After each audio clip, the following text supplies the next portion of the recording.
Dover was opened in 1969 as a unique dual-purpose facility. It was made to host both auto racing and horse racing. In 1995, it became the first concrete paved superspeedway in NASCAR, and it has always had a big say in the chase for the championship. Lost in the glare of the chase is a simple truth. Racers race to win. Just ask the first-time winners this year.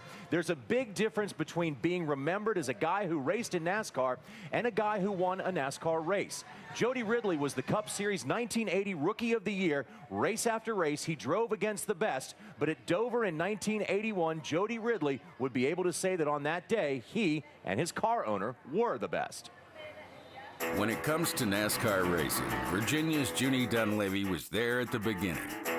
He owned cars that raced in the Cup Series starting way back in 1950. Donlavey came close to victory on several occasions, but was never quite able to outrun his better-funded competitors. After 30 years, Donlavey found success with Georgia short track ace Jody Ridley, who won Rookie of the Year honors in 1980. Junie was just an easygoing guy, you know. You did good, you did good. You did bad, you did bad. And you don't blame it on me, blame it on him. It's just the way it was. And, you know, he just enjoyed being at the racetrack, and it was a pleasure going to, every race with him. Coming to Dover in 1981, all eyes were on the stars of the day, including Richard Petty, Darrell Waltrip, Dale Yarborough, and Neil Bonnet. Realistically, we were looking at maybe a top 5 if we were good that day. That's the best you were going to do unless, they had some kind of problem, something like that, because, we're underfunded and stuff like that. And at the time, there were about 5 teams, 5, 6 going to win all the races. Barely missing an early spin by Ron Bouchard, Ridley ran consistently in the top 5 behind the dominant mounts of Bonnet and Yarborough.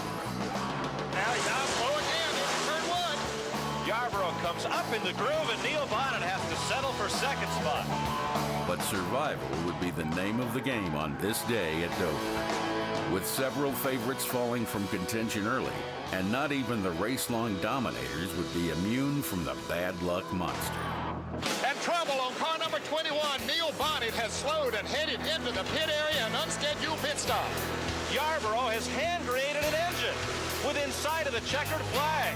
We were running up in the top 5 all day, and our stuff was pretty reliable for the way we were running this stuff at the time, and wasn't any concern really.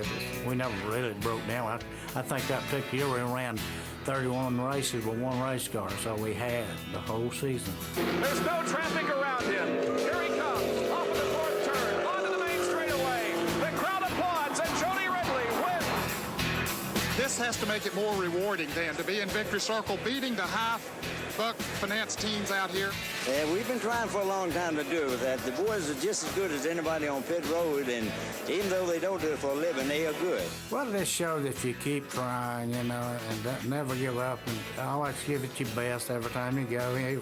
Even though going in, you're probably going to be 5th, 6th, somewhere in there, but don't ever give up. After his Dover win, Ridley returned to the NASCAR short tracks, winning 3 All-Pro Series titles.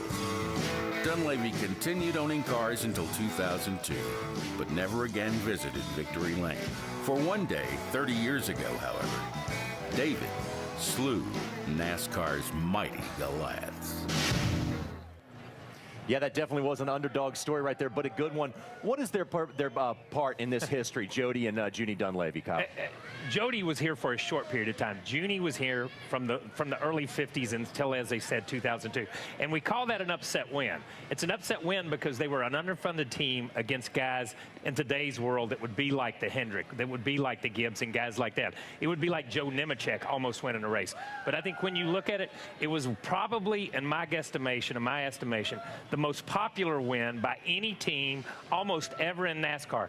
Almost everybody on pit road, from every crew, from every driver, went and congratulated Junie Donlavey and Jody Ridley, mainly because of Junie Donlavey, because Mark Martin said there were no nice guys in racing. Junie Donlavey may have been the nicest guy ever in this sport. And every once in a while, nice guy